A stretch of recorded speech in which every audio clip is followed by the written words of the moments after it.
تو گمراہی کہاں سے آتی ہے؟ آپ کو یہی نہ پتا ہو کہ صحیح کیا ہے اور غلط کیا ہے، اس سے بھی گمراہی آتی ہے. دوسرا گمراہی صحیح کا پتا ہے لیکن آپ چل نہیں رہے. شرابی کو پتا ہے کہ شراب بری چیز ہے لیکن چھوڑ دیتا ہے کیا.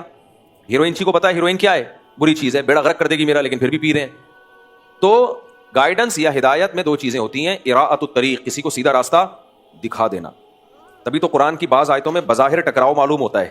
ایک طرف قرآن کہتا ہے دعا اللہ سے مانگا کرو، اہدنا الصراط المستقیم، اے اللہ تو ہمیں سیدھے راستے پہ چلا، یعنی ہدایت دے تو ہمیں. اور ایک طرف قرآن کہتا ہے وَهَدَيْنَاهُ النَّجْدَيْنِ، میں نے دونوں راستے کی ہدایت تمہیں دے دی ہے، سیدھا راستے کی ہدایت بھی، برے راستے کی ہدایت بھی. ادھر اللہ ہمیں کہہ رہا ہے اللہ سیدھے راستے کی ہدایت دے، ادھر اللہ کہہ رہا ہے میں نے دونوں راستوں کی ہدایت دے دی ہے. تو ظاہر ہے ہدایت کا دونوں جگہ مطلب ڈفرینٹ ہے. ایک جگہ مطلب یہ ہے کہ دونوں راستے تو نے بتا تو دیے، غلط بھی صحیح بھی، چلایا نہیں ہے ابھی تک، تو ہم چاہتے ہیں تجھ سے تو ہمیں چلا، تو ہمیں چلا. اور جو تو نے سیدھا راستہ ہمیں بتایا ہے تو بتا دینا بھی کافی نہیں ہے، وہ ہمیں سمجھ میں بھی آ جائے.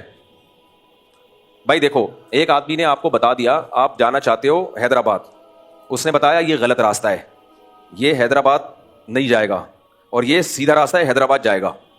اتنا کافی نہیں ہے. صرف اس کے سننے کے بعد آپ سیدھے راستے پہ چلنا شروع نہیں کرو گے. اگر آپ کو اس کی بات پہ ڈاؤٹ ہے، یقین ہی نہیں آ رہا، تو بھی اس کا بتا دینا آپ کے لیے کافی نہیں ہے. وہ بتائے اور اس طرح سے بتائے، ایسے دلائل دے دے کہ آپ کو یقین آ جائے کہ واقعی یار یہ حیدرآباد کا راستہ ہے.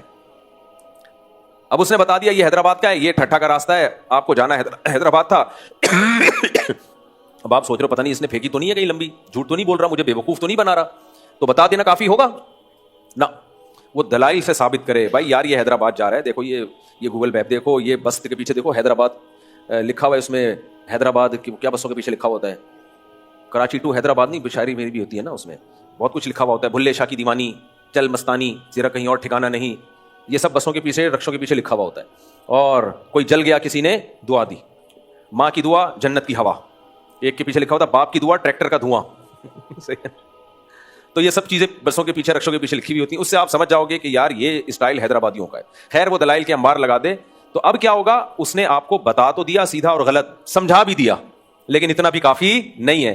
حیدرآباد کا راستہ پتہ چلنے سے تھوڑی حیدرآباد چلے جاؤ گے. جب تک آپ کے پاس چلنے کے لیے کوئی گاڑی نہیں ہوگی، کوئی بائک نہیں ہوگی، کوئی بس نہیں ہوگی یا کرایہ نہیں ہوگا. تو اس نے کیا کیا، کرایہ دے کے بس میں بٹھا کے بس کو چلتا کر دیا. اب ہم کہیں گے اس نے سیدھا راستہ بتایا بھی، اس کا صحیح ہونا ثابت بھی کیا اور اس پہ چلا بھی دیا.